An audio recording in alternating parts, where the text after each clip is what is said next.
Kiss করেন। বলে যেও না আমি তোমার স্যার। আপনি আমাকে কিস করবেন কি না? নাদিয়া প্লিজ জোর করো না, আমার লজ্জা করছে। আজ আমাদের বাসর রাত, আমাদের বিয়ে হয়ে গিয়েছে, কিস করেন। আমি দুধ খাবো। দুধ খেতে দেব না। আমি দুধ খাবো। ঠান্ডা দুধ খাওয়া যাবে না, ওয়েট গরম করে নিয়ে আসি। তাড়াতাড়ি এসো। এই নাও দুধ খাও। ধন্যবাদ নাদিয়া। আপনাকে ধন্যবাদ দিতে হবে না, কিস করতে বলেছি। কাছে এসো সোনা। কিস করতে বলেছি, বুকে হাত দিচ্ছ কেন? তুমি তো আমার বউ, আর আজ আমাদের বাসর রাত, তোমাকে মন ভরে আদর করব। সামান্য কিস করতে পারে না, ওনার আদর করবে। দেখবা আমি পারি কি। আস্তে শোনো, আমার ঠোঁট জ্বলছে। চুপ, কোনো কথা হবে না, আজ তোমাকে সারা রাত আদর করব। নাদিয়া আমার ছাত্রী। আজকে পড়ানোর সময় দেখি তার বইয়ের ভাঁজে রঙিন একটা চিরকুট লেখা। বড্ড বেশি ভালোবাসি স্যার। আমি তো রীতিমতো অবাক হবার চরম পর্যায়ে। তবে এমন কিছু একটা আগেই ভেবেছিলাম। কিছুদিন ধরে নাদিয়ার আচরণ একটু অস্বাভাবিক মনে হতো। চিরকুটটা নিজের কাছে রেখে স্বাভাবিকভাবে পড়ানো শেষ করলাম।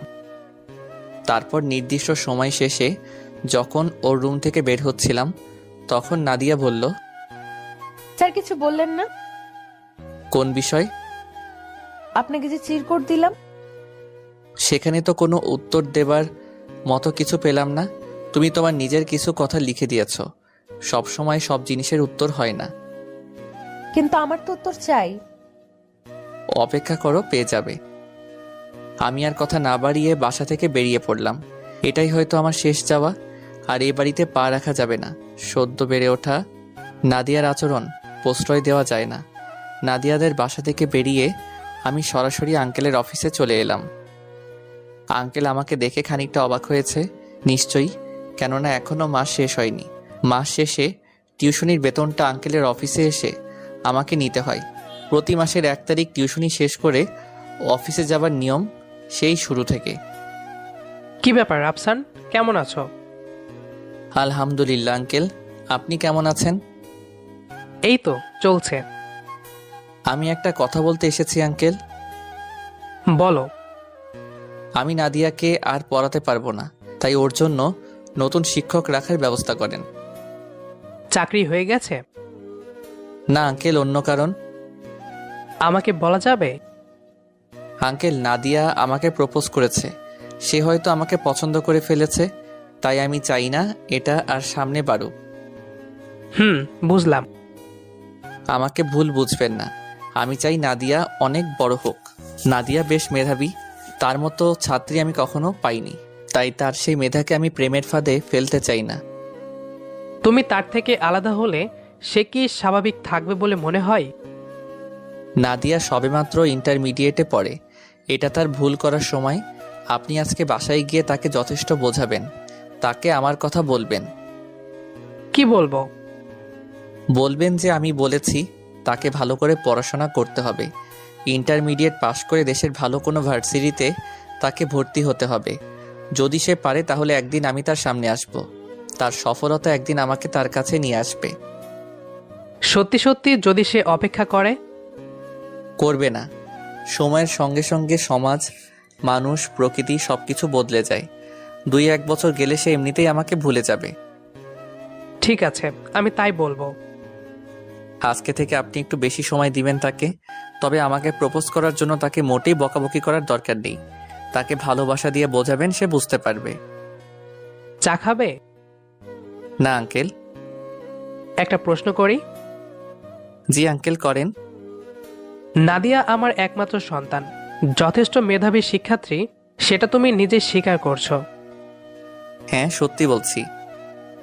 সৌন্দর্যের দিক থেকেও নাদিয়া কিন্তু কোনো অংশে কম নয়, তাই না রাফসান? জি, এটাও সত্যি, নাদিয়া অনেক সুন্দরী। একটা মেয়ের এতগুলো ভালো দিক থাকার পরও সে নিজে থেকে তোমাকে প্রপোজ করেছে, কিন্তু তুমি তাকে গ্রহণ না করে রিজেক্ট করে কেন এড়িয়ে যেতে চাইছো? নাদিয়াকে তোমার পছন্দ নয়, তাই না? আঙ্কেল, আমি একটা মেয়েকে ভালোবাসি, অনেক বেশি সেই ভালোবাসা। তাই আমার কাছে পৃথিবীতে সে ছাড়া আর কাউকে ভালোবাসা সম্ভব নয়। সে মেয়ে কি করে? পড়াশোনা? আমার চেয়ে 1 বছরের জুনিয়র ছিল। গত 3 মাস আগে তার বিয়ে হয়ে গেছে। মানে? জি, পরিবার থেকে ভালো পাত্র পেয়ে তাকে বিয়ে দিয়েছে। চাইলে পালিয়ে বিয়ে করতে পারতাম, কিন্তু সে আমি দুজনের কেউ সেটা চাইনি। এটা মাঝে মাঝে অফিসে এসো, দেখা করে যেও।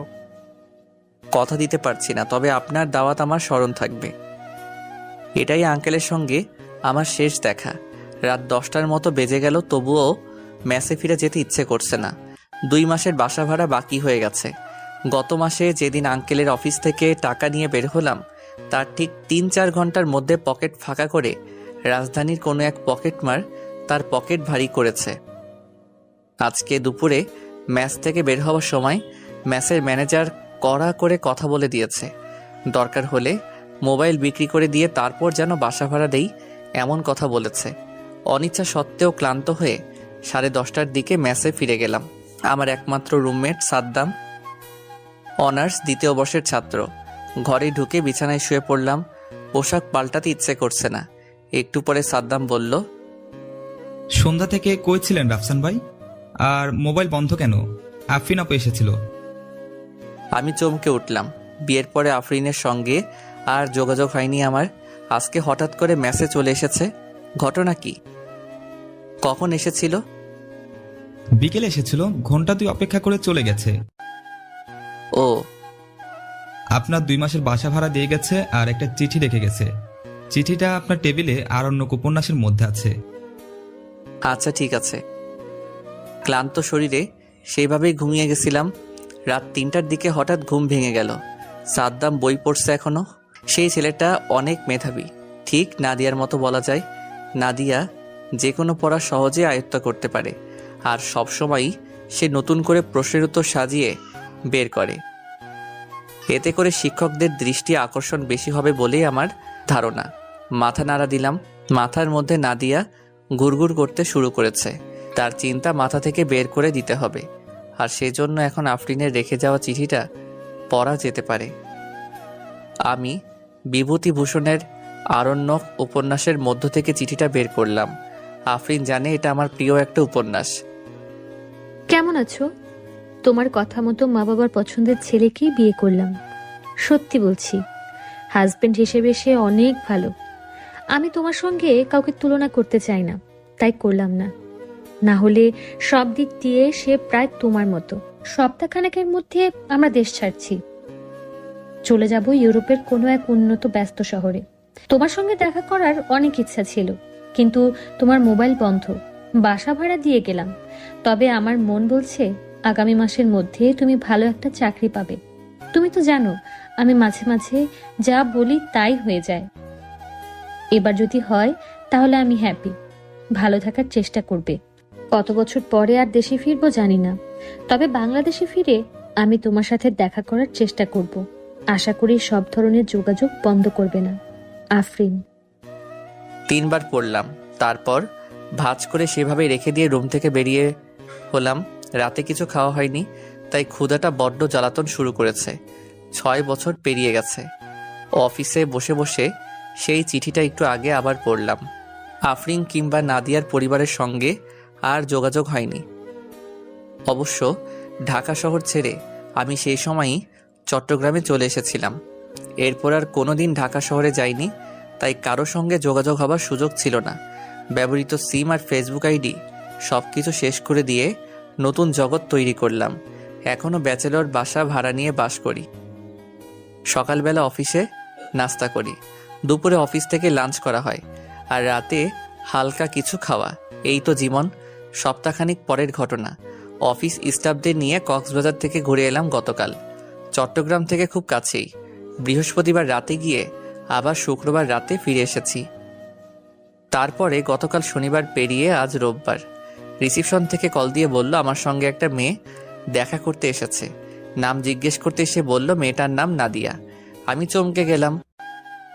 সরাসরি নিজেই ওয়েটিং রুমের মধ্যে গিয়ে দেখি সোফায় কালো শাড়ি পরে বসে আছে এক তরুণী। মেয়েটা সেই নাদিয়া, এটা চিনতে একটু ভুল হলো না। আমাকে দেখে সে নিজেও তাকিয়ে আছে। আমি নাদিয়াকে নিয়ে অফিস থেকে বের হলাম।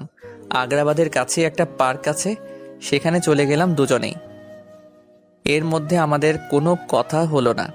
পার্কে গিয়ে আমি প্রথম জিজ্ঞেস করলাম, বাদাম খাবে? কেমন আছো তুমি? ভালো। আপনি কেমন আছেন স্যার?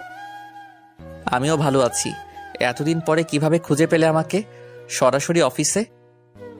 আপনি কি বিরক্ত হয়েছেন? না, তবে অবাক হয়েছি। আমি ধরেই নিয়েছি আমাদের আর কোনোদিন দেখা হবে না। আঙ্কেল আন্টি কেমন আছে? তারাও ভালো আছে। কিভাবে জানলে আমি এই অফিসে চাকরি করি? আপনারা দুদিন আগে কক্সবাজার গিয়েছেন, তাই না?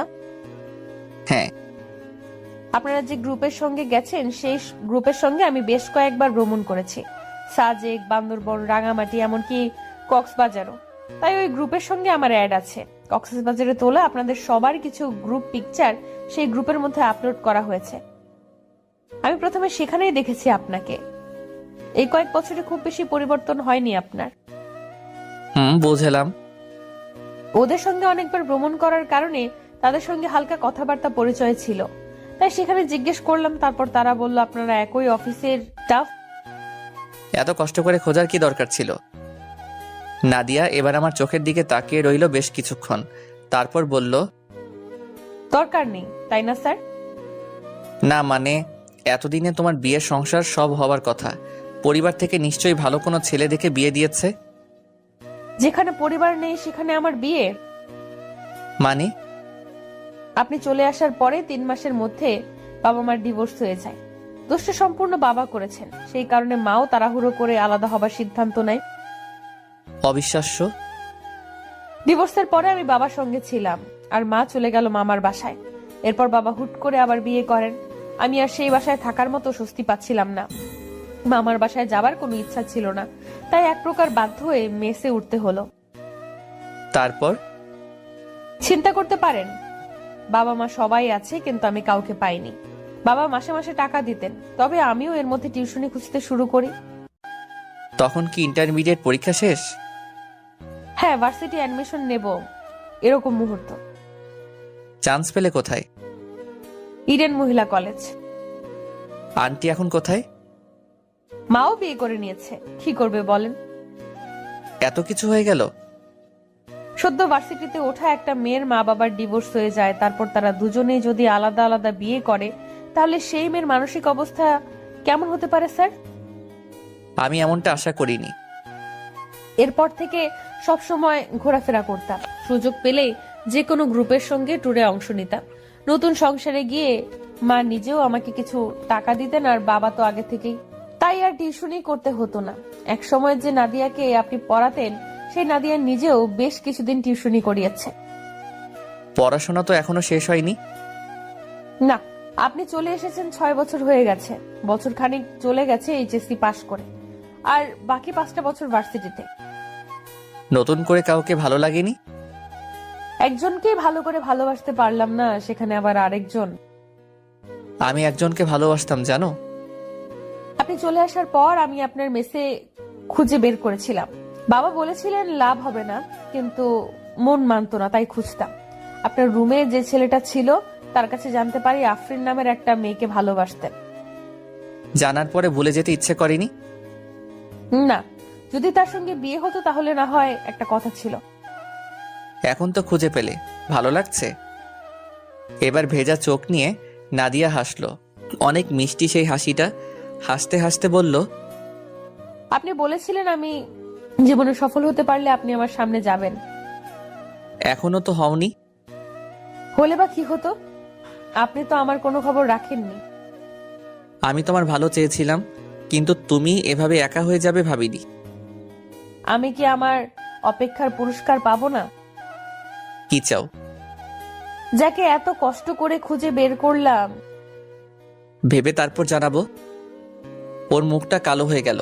আমি নাদিয়ার একটা হাত ধরে সামনে হাঁটতে লাগলাম। চারিদিকে তখন মাগরিবের আজান দিচ্ছে। রাত 11টা। নাদিয়াকে ঢাকার বাসে তুলে দেবার জন্য তাকে নিয়ে অলংকার বাস স্ট্যান্ডে অপেক্ষা করছি। নাদিয়া এখনো মন খারাপ করে দাঁড়িয়ে আছে।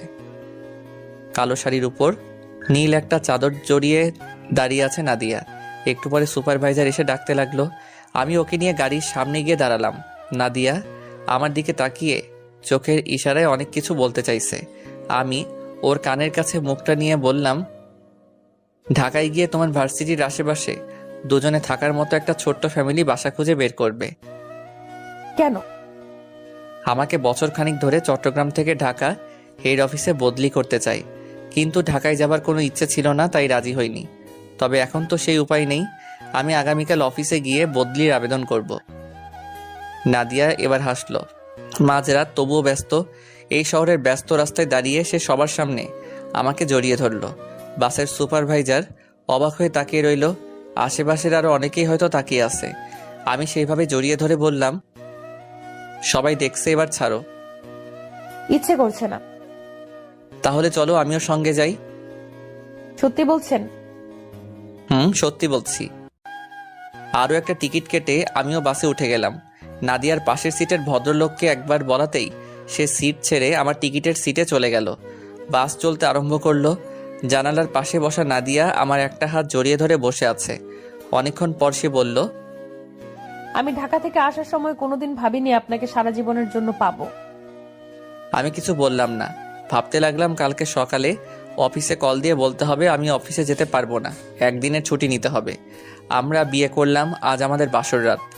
নাদিয়া বউ সেজে বেডের উপরে বসে আছে। আমি নাদিয়ার পাশে যেয়ে বসলাম। নাদিয়া আমার হাত ধরে এক টানের তার বুকের উপরে নিয়ে নিল, তারপর বলল, কিস করেন। ভুলে যেও না আমি তোমার স্যার। আপনি আমাকে কিস করবেন কি না? নাদিয়া প্লিজ, জোর করো না, আমার লজ্জা করছে। আজ আমাদের বাসর রাত, আমাদের বিয়ে হয়ে গিয়েছে। কিস করেন। আমি দুধ খাবো। দুধ খেতে দেব না। আমি দুধ খাবো। ঠান্ডা দুধ খাওয়া যাবে না। ওয়েট, গরম করে নিয়ে আসি। তাড়াতাড়ি এসো। এই নাও দুধ খাও। ধন্যবাদ নাদিয়া। আপনাকে ধন্যবাদ দিতে হবে না, কিস করতে বলেছি। কাছে এসো সোনা। কিস করতে বলেছি, বুকে হাত দিচ্ছ কেন? তুমি তো আমার বউ, আর আজ আমাদের বাসর রাত, তোমাকে মন ভরে আদর করব। সামান্য কিস করতে পারে না, ওনার আদর করবে। দেখবা আমি পারি কি। আস্তে শোনো, আমার ঠোঁট জ্বলছে। চুপ, কোনো কথা হবে না। আজ তোমাকে সারা রাত আদর করব। প্রিয় অডিয়েন্স, আমাদের দুষ্টু মিষ্টি গল্প আপনাদের কেমন লেগেছে কমেন্ট করে জানান। নিয়মিত গল্প শুনতে আমাদের ফেসবুক পেজটি ফলো করুন।